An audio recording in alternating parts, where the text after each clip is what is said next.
¿Cómo va? Todo el mundo está hablando del Eternauta y acá nos vamos a tomar un ratito para meternos en el mundo del Eternauta. ¿Es realmente la mejor serie argentina de todos los tiempos? ¿Podemos decir que es la Messi de todas las series? Bueno, eso y mucho más te voy a contar en un ratito. Tengo un mapa con la verdadera conquista mundial del Eternauta que no vas a poder creer. Vamos a ir país por país mirando región por región cuáles son los lugares del mundo que la serie se encuentra primera o entre las primeras 10 posiciones de las preferencias de todos los espectadores. Pero además hay algo que sobrevuela la serie acá en Argentina, se habló mucho, que es el debate. El Eternauta es una serie política, es partidaria, ¿de qué lado de la grieta está? Bueno, también nos vamos a meter en esa cuestión, en ese debate que claramente está muy caliente acá en Argentina. Mi nombre es Nilda Sarli, bienvenidos a este espacio. Espero que puedan compartir este video, que comenten todo lo que tengan ganas. Prometo leerlos y contestarles uno a uno los mensajes. Bueno, todos listos para meternos ya de lleno en lo que algunos llaman la mejor serie argentina de todos los tiempos, El Eternauta. Si vos todavía no viste El Eternauta, bueno, no te preocupes porque acá te pongo al día en un minuto y te voy a dar ganas seguramente de ver la serie. ¿De qué va El Eternauta? Bueno, está protagonizado por Ricardo Darín, la dirección es de Bruno Estañaro, está basada en la emblemática historieta de 1957 creada por Osterhel y Solano López. Bueno, hasta ahí los datos. La historia se transcurre en la ciudad de Buenos Aires, en la actualidad, así fue la elección de su director, y caótica, como siempre Buenos Aires, mucho calor, llegando a fin de año, bueno, 4 amigos en ese marco se reúnen a jugar al truco. La vida transcurre normalmente hasta que se dan cuenta, mirando por la ventana, que empieza a caer una nieve. Nieve en Buenos Aires en pleno verano, ya eso te llama la atención. Pero no es una nieve cualquiera, es una nieve mortal.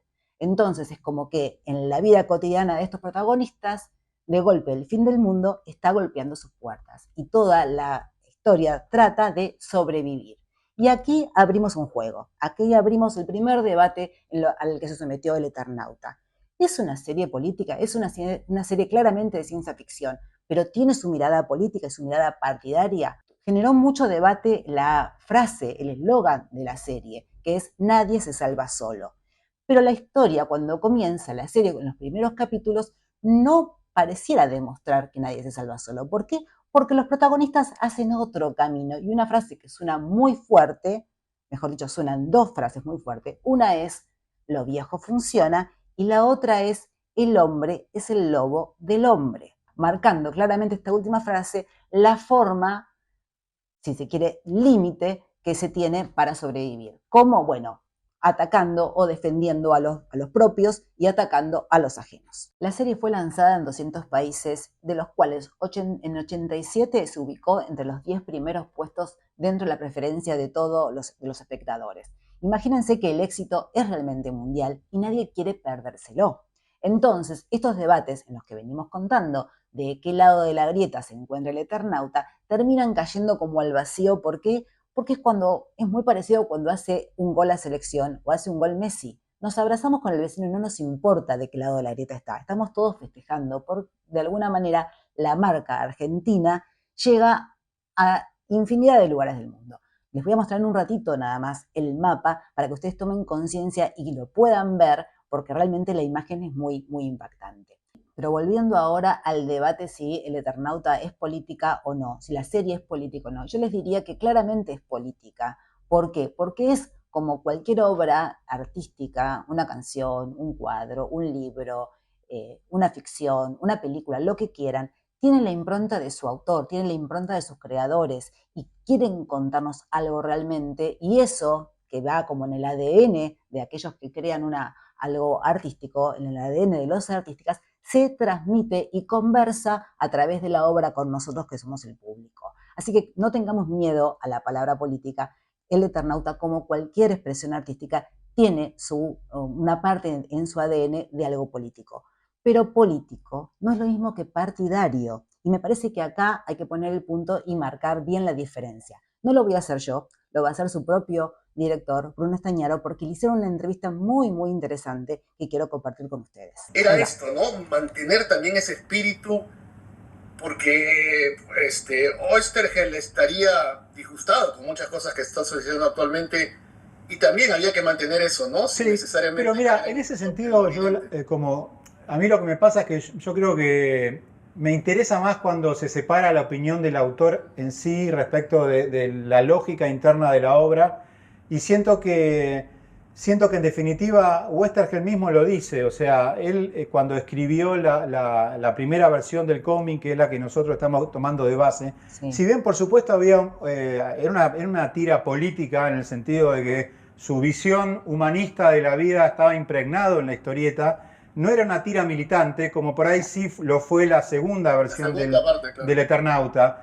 Y mismo el Westergel escritor no era el mismo Westergel el que escribió, incluso desde su concepción ideológica, te diría, no era el mismo Westergel el que escribió esta versión del que después hace el prólogo de la versión que sale en el 76. O sea que ahí yo creo que es entrar en una trampa presuponer que la adaptación tendría que haberle complacido al autor en esa etapa de su vida y no en aquella otra. Yo la verdad que preferí enfocarme en... Para un segundito acá. Primero hay que decir algo. A ver, claramente el autor Osterhel, todos sabemos, o muchos sabemos, que fue un militante perseguido y desaparecido en la última dictadura militar, no solamente él, sino su familia, sus hijas. O sea, me parece que nadie puede obviar que no es un detalle, sino es un dato muy concreto de la realidad. Pero acá lo que está diciendo Bruno Estañaro es que se basó en la primera edición del Eternauta, mejor dicho, la primera historieta del Eternauta en 1957, y que en ese momento la vida de Osterhel no pasaba por su militancia política, que después sí aparece más cerca en los 70. Me parece que acá es muy claro cómo lo cuenta, y me sale, si se quiere, en la parte de maldad. Creo que muchos están hablando de este tema sin siquiera haber leído la historieta original o la última versión, o mejor dicho, la versión de los 70, ¿no? Digo, me parece que también la confusión un poco pasa por ese lado. Sigo un poquito más escuchando este reportaje sumamente interesante a Bruno Estañaro, que le hace un colega de Los Angeles Times ahí cuando fue la presentación de la serie en Netflix. Escuchemos.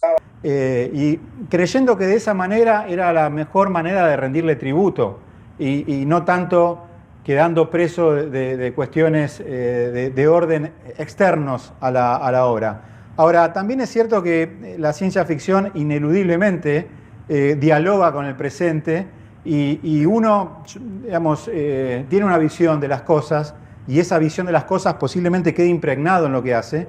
Entonces no creo que exista la posibilidad de que la obra no tenga una lectura política, pero sí me interesa no guiar al espectador a través de mi visión, sino que sea una conexión directa entre el espectador y la obra y que cada uno saque la conclusión que quiera sacar. Acá me parece súper interesante esto. ¿Por qué? Porque muchas veces se crea esta confusión, que si la obra es el artista, si el artista es la obra. Y no, el artista es una persona con toda su historia, con su mirada, con sus experiencias, y la obra, una vez que se hizo, empieza a tener su vida propia, que obviamente tiene el ADN del artista y de la persona que la creó, pero después empieza a conversar, y me encanta la palabra conversar, con aquellos que la miran, y me parece que acá lo que dice Bruno Estañaro es fundamental, porque un poco está diciendo eso: no quiero interferir y decirte qué está bien, qué está mal, qué sí, qué no. Quiero que cada uno saque sus propias conclusiones, que cada uno escuche y cuente y disfrute el cuento y disfrute lo que está viendo en la serie, pero la viva y la ame y la odie o no le guste o la aplauda como le guste, que la viva como le guste. Las obras son obras vivas y me parece que acá lo cuentan de una forma muy clara. Bueno, les cuento un poquito más porque me voy a las frases de nadie se salva solo o el hombre es el lobo del hombre. Tremenda frase. Miren qué explicaba con respecto a esto. Y volviendo a esta cuestión del héroe colectivo, por ejemplo, el tema este del lobo, nadie se salva solo, que por supuesto es una frase muy importante en toda la constelación Claro. de Westergel. Eso es una frase que él construye como prólogo de la versión del 76, creo que saca, en donde de alguna manera él hace una lectura de lo que escribió, pero no deja de ser su lectura.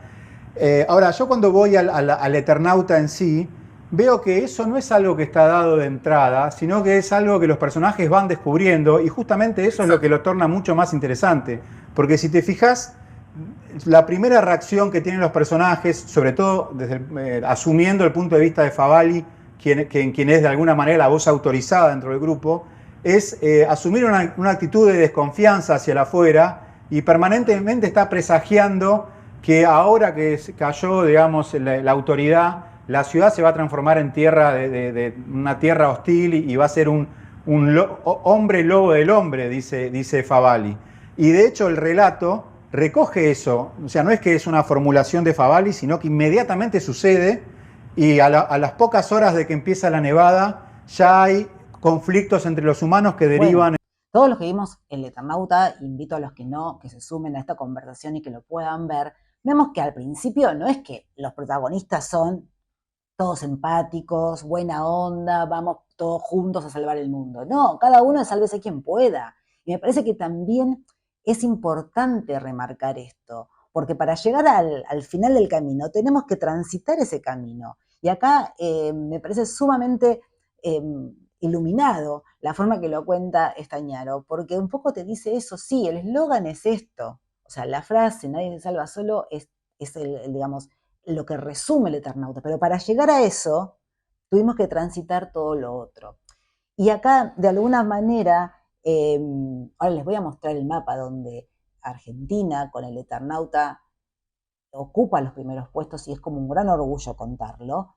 Me parece que es importante, ¿por qué? Porque no estamos hablando de algo que nos pasó a nosotros, no estamos hablando solamente de nuestra historia, con nuestros colores, con nuestras cosas. Estamos hablando, sí, de lo que somos nosotros, pero también lo que nos sucedió, nuestra experiencia, le puede servir, resuena y tiene que ver en otro país que nada tiene que ver con nosotros. Y creo que acá es donde se produce la magia, ¿no?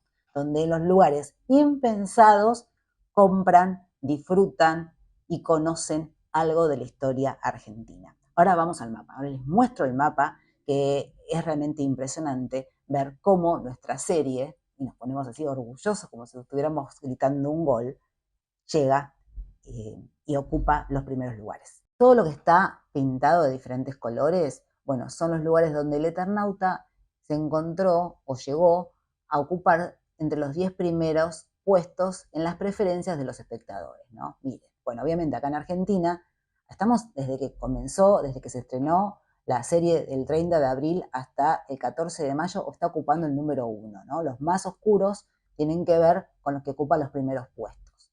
Por ejemplo, también pasa acá en España. Ocupa el primer puesto desde el momento de su estreno hasta el final. Fíjense que es muy, muy importante. Después tenemos, por ejemplo, me mata. Arabia Saudita está en el puesto número 2, ¿no? También. Pero si nos vamos a Estados Unidos, que claramente nada tiene que ver con nosotros, y tienen una multitud de ficciones y de series, fíjense que está en el puesto número 8. O sea, con la cantidad de producción que tiene, una serie argentina ocupa el puesto número 8, ¿no? Ya nos vamos a México, está en el puesto número 3. Estamos hablando siempre desde la presencia, desde el estreno del 30 de abril hasta la fecha. Bueno, miren todos los... Suecia, por ejemplo, ocupa el puesto número 8. Dentro de la variedad y la cantidad de propuestas que hay, ¿no? En Noruega ocupa el puesto número 9 y les voy marcando quizás los que están justamente en el límite más cerca de los 10, pero igualmente es un montón. Reino Unido, bueno, ahí recordemos que la traducción, la traductora a todo lo que es el habla inglesa, tradujo Malvinas como Malvinas. Eso también es muy fuerte, el poder ver que la serie argentina ocupa los 10 primeros puestos con el puesto número 9. Bueno, seguimos. En Egipto el puesto número 1. Chicos, me muero. Puesto número 1 en Egipto. O sea, ¿se dan cuenta cómo la marca argentina, cómo nuestra industria, cómo nuestras ficciones, con algo que tiene que ver con la ciencia ficción, cómo nuestra cultura, nuestros actores llegan a diferentes partes del mundo? Rumania, el puesto número 3. Bueno, el mapa habla por sí solo. Se los quería mostrar porque a veces uno dice, bueno, en India, el puesto número 5 desde el principio, ¿no? Desde el 30 de abril en adelante. Uno a veces puede mostrar o leer números fríos, pero verlo de alguna forma gráfica, contado acá en un mapa, me parece que es mucho más impactante. Australia, el puesto número 9. Ustedes saben la cantidad de series, de películas, de contenidos audiovisuales que se propagan y que se producen todo el tiempo, de diferentes lugares. Bueno, Argentina, con la marca Argentina, con Adriana a la cabeza, con este equipazo, bueno, está en los primeros 10 puestos en todos estos lugares del mundo que les estoy mostrando acá. Orgullo nacional, señores, absolutamente orgullo nacional. Bueno, estamos todos esperando que llegue la segunda temporada, sabemos que va a ser quizás a mediados del 2026 o el 2027. Mientras tanto, hay que disfrutar estos 6 capítulos que tenemos, estos 6 episodios. Y si no lo viste, vamos a recordar el consejo de Ricardo Darín que dijo, hay que verlo de a uno. No es para verlo todo junto, no es para maratonear comiendo helado. Podemos comer helado también, pero es para verlo de a uno y entrar en la historia. Ya sé que también algunos dijeron es medio aburrida, es medio lenta. Si no te gusta la ciencia ficción, estás como en un problema porque la serie es de ciencia ficción, pero dale la oportunidad y mírala. De todas maneras, quiero leer todos tus comentarios. Así que acá abajo me escribís, yo contesto, siempre que sea con respeto. No tenemos por qué estar de acuerdo en todo, pero me encanta que tengamos este pequeño espacio para un poco conversar de aquellas cosas que nos interesan. Mi nombre es Nilda Sarli, gracias por haberme acompañado hasta acá. Leo todos los comentarios, compartí este video si te gusta. Nos estamos viendo en el próximo episodio.